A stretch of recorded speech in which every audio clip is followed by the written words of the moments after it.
სახელითა მამისათა და ძისათა და სულისაწმინდისათა. ქრისტე აღდგა. ქრისტიანი მიწიერ კომფორტს, ხორციელ განსვენებას, ამ ქვეყნიურ სიამოვნებას არ ეძებს. მეგულისხმობ ქრისტიანს, რომელსაც უკვე გარკვეული გამოცდილება დაუგროვებია და არა უბრალოდ რელიგიური გრძნობებით იარება ესე ეკლესიაში სიარულს არ გულისხმობს შემოსვლას გასვლას, არამედ ცხოვრებას საიდუმლოებრივად.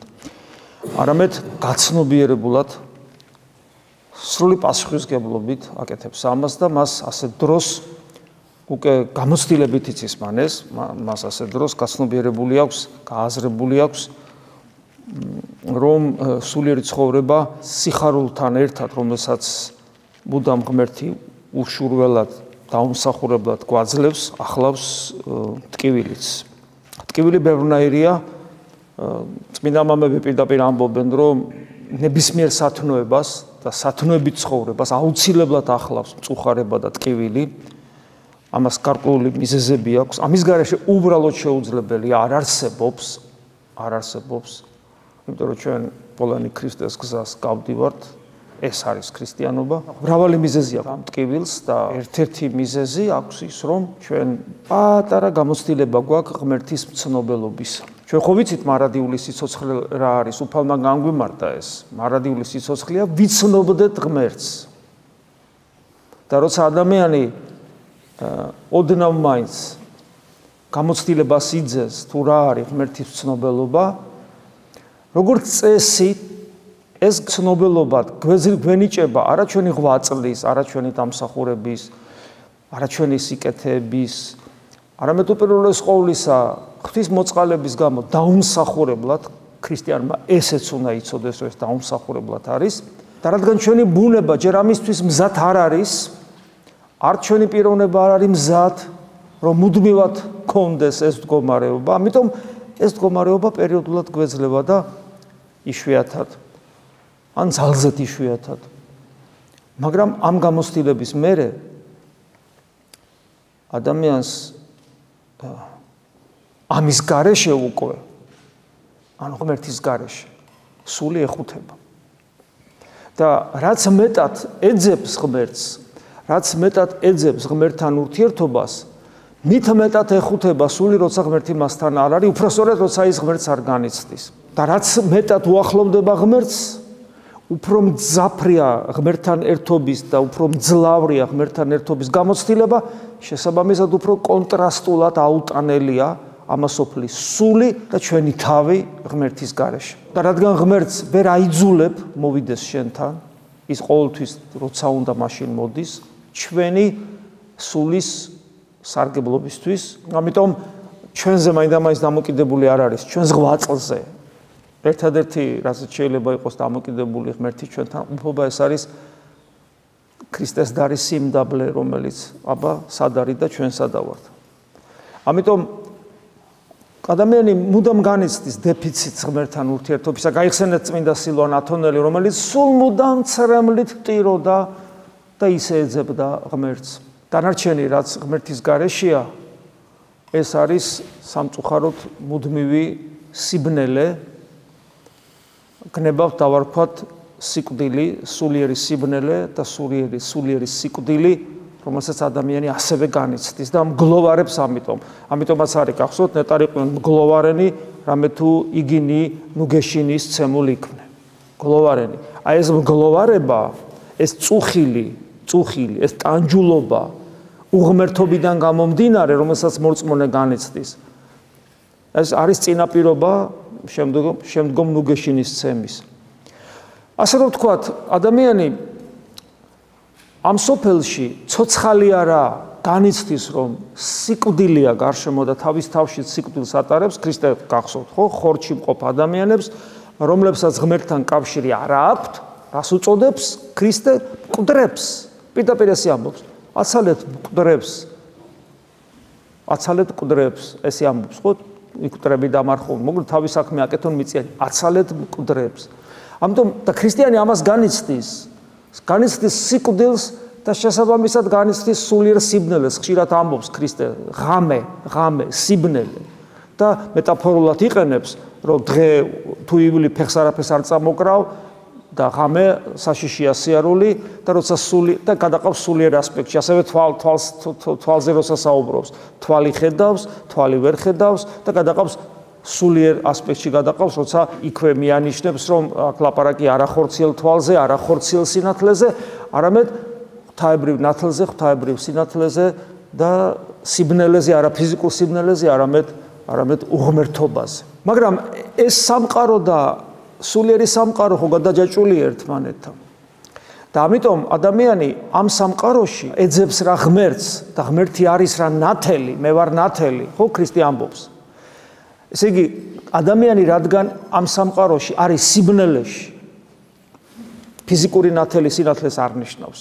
ამ შემთხვევაში, ხო, ამ სამყაროში ღმერთის გარეშე არის სიბნელე, არის ამ სამყაროში, მაგრამ ეძებს რა ნათელს, ის ნათელს ეძებს ყველგან ყოველთვის და მათ შორის ფიზიკურ სიკვდილს და ფიზიკურ სიბნელეს იყენებს ღმერთთან მისაახლოებლად. და ამიტომაც ნახეთ ქრისტეს გარდაცვალებამ როგორ გააკეთილშობილა სიკვდილი. ძველ აღთქმაში მაგალითად ადამიანი რომ გარდაიცვლებოდა გარდაცვალებულზე შეხება ძველ აღთქმაში გარდაცვლილი ადამიანი უწმინდურად ითვლებოდა. ეს ხორცი იყო უწმინდური. და თუ ებრაელი შეეხებოდა სხვა გზა არ იყო, ხო, რომ დაეპატიოსნებინათ, მერე დაეგძალათ, ხელი ხო უნდა შეხებოდა გარდაცვლის. ეს ებრაელი ითვლებოდა უწმინდურად და მთელი დღის განმავლობაში მას არ ჰქონდა ბანაკში, ანუ სადაც ცხოვრობდნენ ებრაელები, შესვლის უფლება.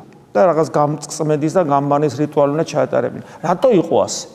ეს იყო ერთგვარი სახისმეტყველებით ის მოცემულობა, რომ ადამიანი არ არის ღმერთთან და მიდის ჯოჯოხეთში. და სიკვდილი ამიტომ არის უბედურება, იმიტომ რომ ადამიანი ჯოჯოხეთში მიდის ყველა. ხოლო ქრისტეს გარდაცვალებამ სიკვდილი გააკეთილშობილა და შესაბამისად ადამიან ქრისტიანისათვის სიკვდილი ჯერ სხეულიც უკვე წმინდა ადამიანის სიწმინდეთ ითვლება, საფლავის სიწმინდეთ ითვლება და თუ ადამიანი მოღვაწეა, საერთოდ საკრალური ხდება მისი ძოლებიც კი. და თავად გარდაცვალება ღმერთთან მიახლოების შესაძლებლობა გახდა. ასევეა სიბნელეც. სიბნელე, რომელიც თითქოს სიბნელეა, ხო, სიბნელეა სინათლის მოკლება, მაგრამ სიბნელე გახდა ყველაზე ნოყიერი ადგილი, შეიძლება ყველაზე სასურველი ადგილი ისიქასტების, ანუ ღმერთის მაძიებელთა, რამე თუ სიბნელეში ყველაზე მეტად ეძებენ, ლოცულობენ და ანუ სიღრმისეულად ლოცულობენ და ეძებენ და პოულობენ ღმერთს. წმინდა სოფრონ ინგლისელი სახაროვი იმასაც ამბობდა, რომ ნივთიერი სინათლე არის ხელის შემშლელი ღვთაებრივი ნათლის ჭვრეტისთვის, ღვთაებრივი ნათლის ჭვრეტაში ფიზიკური ნათელი ხელს გვიშლის. და ამიტომ სიბნელეში ლოცულობენ ისიქასტები, დღესაც ათონის თაზე, როცა მსახურება ტარდება, შუქებს არ ანთებენ ტაძარში, სანთლებსაც არ ანთებენ ტაძარში, განსაკუთრებულ შემთხვევებში ანთებენ, ძირითადად მსახურება მიდის სიბნელეში. და ვისაც ეს გამოუცდია, მან ეს ძალიან კარგად იცის. აი, სიბნელეში, ჭირში, განსაცდელში, ამ ქვეყნიურ ათას უბედურებაში, გარდაცვალებაში, სიკვდილში ადამიანი ღმერთს ეძებს და მას ამ ყველაფერს აკეთილშობილებს. ანუ შეიძლება ვთქვათ, რომ თუ ღმერთი ჩვენთან არ არის, სინათლე სიბნელეა და სიცოცხლე სიკვდილია. ხოლო თუ ჩვენთან ღმერთია, სიბნელე სინათლეა, ტკივილიც სიკეთეა და სიკვდილიც გარდაცვალებაა და სიკვდილი აღარ არის. აი ესეთი რამ მოიტანა ღმერთის განკაცებამ სამყაროში. აი ეს არის ქრისტიანის მდგომარეობა. ამიტომაც ქრისტიანი ადამიანისათვის, ქრისტიანული მსოფლმხედველობის მატარებელი ადამიანისათვის ამ ქვეყნიური სამყაროს ხედვა ეს ამუტრიალებულია. საწინააღმდეგო პერსპექტივაში ჩანს ყველაფერი. თითქოს არაბუნებრივია. და ეს მარტო წმინდა მამებმა კი არ იცოდნენ, ეს იცოდნენ ერის ადამიანებას, რომლებიც მოაზროვნები იყვნენ და თავიანთ აზრს ფილოსოფიური თუ მხატვრული ნაწარმოებით გადმოგვცემდნენ. ახლა მე მინდა წაგიკითხოთ ერთ-ერთი ესეთი მოაზროვნის რამდენიმე სტროფი, ეს პოეზია ლექსია და ნახეთ, ეს ერის ადამიანია, რომელიც სიბნელეში ნათლის ძიებაზე საუბრობს და რა თქმა უნდა, ჩვენ აქ შეგვიძლია ღმერთი ვიგულისხმოთ. ახეთ როგორ წერს ეს ადამიანი როს თვალებს ვხუჭავ თვალხილული ხდები მაშინვე. ხო, თითქოს გავგებარია, ხო, თვალები დავხუჭე და ხდები თვალხილული. ხო, გასაგებია, მაგრამ ამას ხო ადამიანი ქრისტიანი როგორ იგებს, ხო? თვალს უდახუჭავ და ხო ხუჭავ თვალებს, ან სრულ სიბნელეში ხარ და მაშინ ხდები ნამდვილი თვალხილული, იმიტომ რომ ჩადიხარ შიგნით საკუთარ თავში და იქიძებ იმას, ვინც ერთადერთი ნათელია სინამდვილეში და ერთადერთი სიცოცხლე. როს თვალებს ვხუჭავ თვალხილული ხდები მაშინვე, დღისით ბრმავდები, რატო ბრმავდები დღისით? როცა ვუცქერ ამ საუკუნეს. ხო, ეგრეა. რაც მეტად შთაინთქმები ამასოფლის სულში და ამასოფლის სულის ბჭყვიალებაში უფრო მეტად ბრმახდები. მთვრალი ხდები ამასოფლის სული. დაძინებისას შუაღამე აღარ მაშინებს. და საერთოდ შეიძლება განვავრცო და არანაირი შუაღამე არ მაშინებს, არც განსასწრების, არც ტკივილის, არც გარდაცვალების, არც არანაირი პრობლემის, არც ძილი აღრაფერი აღარ მაშინებს. დაძინებისას შუაღამე აღარ მაშინებს, რატომ? შენ გჭვრეტ და ეგ შუქი ფანტავს უკუნეც. ბნელსას ანათებს შენი ნათლის გამოცხადება. ღამის აჩდილნიც შენ სხივებში ჩანან მზესავით. დღისით კი მზესაც ჯაბნის შენი ხატება. ვისაც ქონია წმინდა შეუქმნელი ნათლის გამოცხადება, ის მზეზე უბწყინვალესია. მაგალითად წმინდა სერაფიმე საროველი რო გამწყინდება და შეუქმნელ ნათლს ატარებდა რა და გამწყინდება, ის ვინც მასთან დგას, ის მოტოილოვი მზეზე უფრო მაგრა ბწყინავდა წმინდა სერაფიმე საროველი. მზე წარმოზეს ხო თვალს ვერ უსწორებ, იმაზე უფრო მაგრა თვალები ეტკინა, ისე ბწყინავდა. გესმიდა, იოსებ ბატოპედელზე წერს მამა ეფრემი რომ ვაზიარებდით ხანდახან ისეთი ნათელი იყო რომ თვალის გასწორება გვიჭირდაო. წარმოგიდგენია. ხო, აი ეს არის აგერ 21 საუკუნეში გარდაიცვალა იოსებ ბატოპედელი.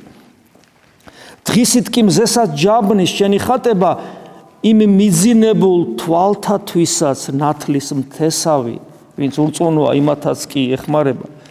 გავიღვიძებ და უსინათლოს ნახეთ რა გავიღვიძებ, თვალებს ხო ვახიათ და ხვდები უსინათლო, ანუ ვეღარ ვხედავ იმას. გავიღვიძებ და უსინათლოს დამაქვს ოცნება, ანუ იმაზე ფიქრ. დღის სინათლეზე დავინახო შენ დიდება, ანუ ამას სოფლის სულში დაგინახო, შენ აი აქ დაგინახო. ბნელს რომ ანათებს შენი გასხივოსნება.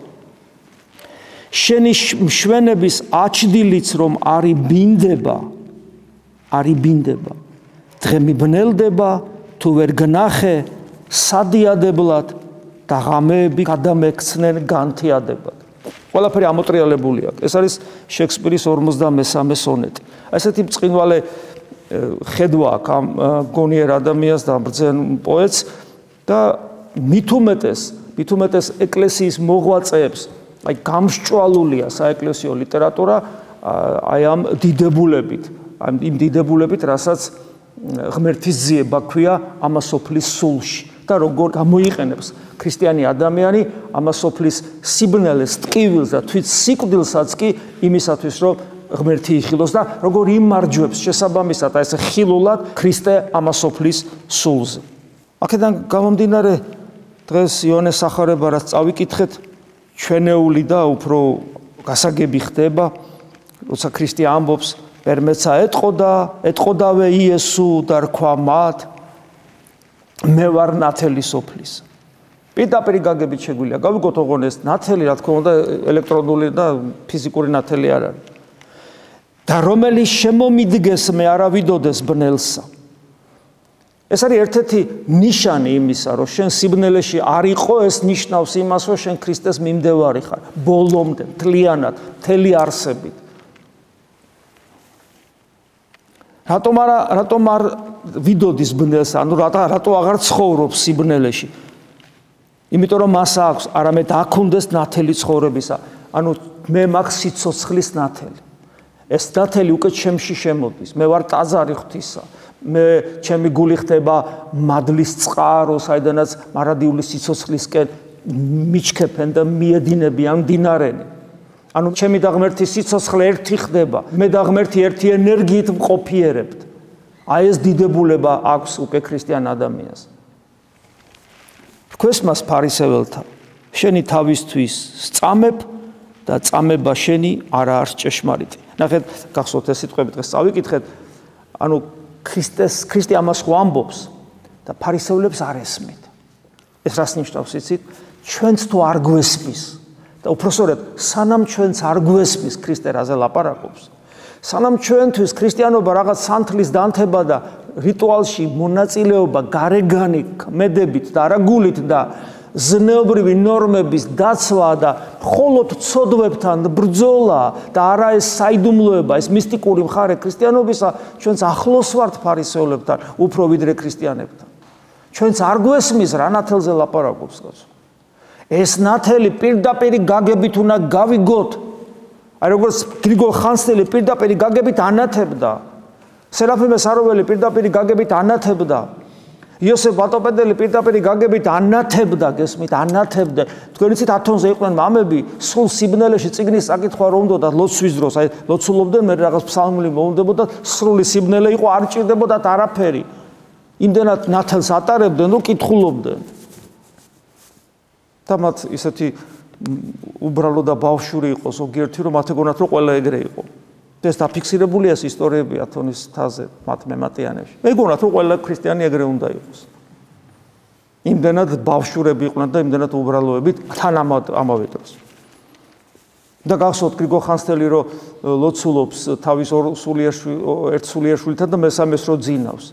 და ფსალმურებს კითხულობენ ერთად და ეს მესამეს გაეღვიძებოდა ორივე გაფრთხილებულ ნათელში დგას და გაოცდება. თუ რა გიკვირსო, შენ არ იციო რა ეს ესეაო, ეს ჩვეულებრივი ამბავია. ან პირდაპირი გაგებით უნდა გავიკოთ, ოღონდ რა თქმა უნდა არა ფიზიკური ნათელი. და ამიტომ ეს ძალიან მნიშვნელოვანია ეს ფარისევლების ეს კითხვა, რომ შენ ანუ არჯერათ მისი სიტყვები მათთვის წარმოუდგენელია. იმიტომ რომ კიდევ ვიმეორებ, ისინი რელიგიური ადამიანები არიან, ზედმიწევნითი, ზნეობრივებიც, მაგრამ მათში არ ხდება საიდუმლოება ღმერთთან შეერთების. მე აგრძელებს უფალი ამბობს, მე ვარ, რომელიც ვწამებ ჩემთვის, მე ვამოწმებ. მე ვარ ჩემი სიტყვა, ქრისტეს სიტყვები ხო გვესმის და წამებს, ანუ ამოწმებს ჩემთვის მომავლინებელი ჩემი მამა და აქაც ეს კავშირი ქრისტეს კავშირი, ვისაც ჩვენ ვხედავთ, უბრალოდ რასაც ჩვენ ვხედავთ, ჩვენ ვხედავთ რას ხორცს და სულს ქრისტესის, ხორცს პირველ რიგში და მის ადამიანურ გამონათქვავს, მაგრამ ვის ვხედავთ, ვინ არის ეს, რასაც ვის ეკუთვნის ეს ხორცი და ვის ეკუთვნის ეს სიტყვა, ვინ არის ეს პიროვნება, ეს არის ღმერთი მამასთან თანაარსი, ამიტომ ქრისტეს სიტყვების მოსმენა და ქრისტეს ხედვა, დანახვა, ეს არის ყოფიერების ტრანსცენდენტული შემოქმედის ხედვა და მისი სიტყვების მოსმენა, იმიტომ რომ მამის და ძის სიტყვები ერთნებას გამოხატავს, ეს ერთი სიტყვაა. რქვეს მას ურიათა, სად არის მამა შენი? ანუ ეს კავშირი კვლავ გასაგებია ისტორიულად რატო ეკითხებიან, მაგრამ ეხლა მე როგორ აღვიქვა ეს, მე როგორ განვიცადო ეს ფარისეველი, კიდევ ერთხელ ვიმეორებ, რელიგიური და ზნეობრივი ადამიანი კითხულობს ღმერთი, სად არის ღმერთი? ანუ არ იცის სად არის ღმერთი. არავინ არ იცის სად არის ღმერთი, არავის არ უნახავს ღმერთი. ღვთაებრივ გამოვლინებებს ხედავდნენ მხოლოდ, ხო? სხვადასხვა სახით როცა ევლინებოდა. მაგრამ როგორც კი ეს გამოვლინებები წყდებოდა, იმ წამს ოქროს ხბო ჩამოასხეს და თაყვანისცეს. და არა მარტო მაშინ, არამედ როცა ისრაელისა და ისრაელის სამეფო ორად გაიყო, ისრაელის 11 ტომი და იუდას 10 ტომი და იუდას 1 ტომი აქეთ, 10 ტომი ცალკე რო დარჩა, იმ წამსვე მომენტალურად, ვინც მეფედ დადგინდა იქ, იმ წამსვე ორი ოქროს ხბო ჩამოასხეს და ის ხალხი, რომელმაც დავით მეფსალმუნე და სოლომონი და მთელი საჯულთა პერიოდი და მანამდე მოსე და ისუნავე ეს გამოიარეს. როგორც კი პოლიტიკური განხეთქილება მოხდა იუდეა ცალკე და დანარჩენი ტომები აქეთ ცალკე, იმ წამს და იერუსალიმი თავის ტაძრით დარჩა იუდეაში. მეორე მხარემ ეგრევე პირველსავე ხელისუფლების დროს იმ წამს რაღაც წლებზეა, რამდენიმე წელზეა საუბარი, ორი ოქროს ხბო ჩამოასხეს და ეგრევე თაყვანისცემა დაიწყეს ამ კერპებისა. აი გარეგანი ფარისევლობის, გარეგანი რელიგიურობის ფასი. არაფერი არ არის, ნულოვანია. ამიტომ ეს კითხვა, სად არის მამა, ანუ სად არის ღმერთი? ეს ასახავს გარეგანი რელიგიური ადამიანის მდგომარეობას. კი, ყველაფერს ვასრულებ, მაგრამ ღმერთი სად არის? და თუ ღმერთი არ არის, რახას ასრულებ? ვისაში ჭირდება შენი რელიგია? რელიგიის არსი იმაშია, რომ შენ ღმერთთან კომუნიკაცია გქონდეს. გასაგებია, რომ როგორი ძნელია და მაგრამ მოვიდა და უარყავი. ჩვენ სიტყვით არ უარყავით, მაგრამ საქმით კავშირი არა გვაქვს. სად გვეთყობა, გავდივართ და არ გავართ ქრისტიანებს. არ ვემსგავსებით ქრისტეს, არ ვბაძავთ, არ გვენატრება, არ გვიყვარს, არ ვერდგულებთ, გულს არ უხსნით, ღვთისტაძარი არ ხვდებით, ხო და ქრისტიანები არა ვართ. ამიტომ ეს კითხვა კიდევ ერთხელ ვიმეორებ, ეს ფარისევლური სულის კითხვა, სად არის ღმერთი? ქრისტიანი ამ კითხვას არ სვავდეს უნდა. არა, ჩვენ არ უნდა ღმერთი აგერ გულში მყავს ღმერთი. არა, აქაც მატყუარები არ უნდა ვიყოთ. ჩვენ უნდა გქონდეს გამოცდილება მასთან ურთიერთობის. და პასუხად რას იღებენ? მიუგო იესო და რქვა მათ, არც მე მიცით, არც მამა ჩემი, არც ქრისტე ვიცით ფარისევლებო, არც მისი მომავლინებელი მამა, ვერც ქრისტეს ვერც როგორც ადამიანს ვერდგულებ და ვბაძავთ, არ ვიცნობთ. აი მაგალითად მოქმედებ მე და რაღაცას ვაკეთებ, ან გულის სიტყვა მაქვს რაღაც, რამდენჯერ ხდება, ხო სულ ხდება ეს. გულის სიტყვა რაღაცა ავყები სიმართლე მგონია, ჩემი გულის სიტყვის შესაბამისად მოქმედებ. ნებისმიერ შემთხვევაში ჩემი მოქმედება ხო რაღაცით არის ინსპირირებული. და ამ დროს კითხვა, კი მაგრამ ეს ქრისტეს მოსწონს ეს ქმედება, ეს გულის სიტყვა, ეს მდგომარეობა, ეს დამოკიდებულება მოსწონს ქრისტეს რაც შენში ხდება, თუ არ მოსწონს?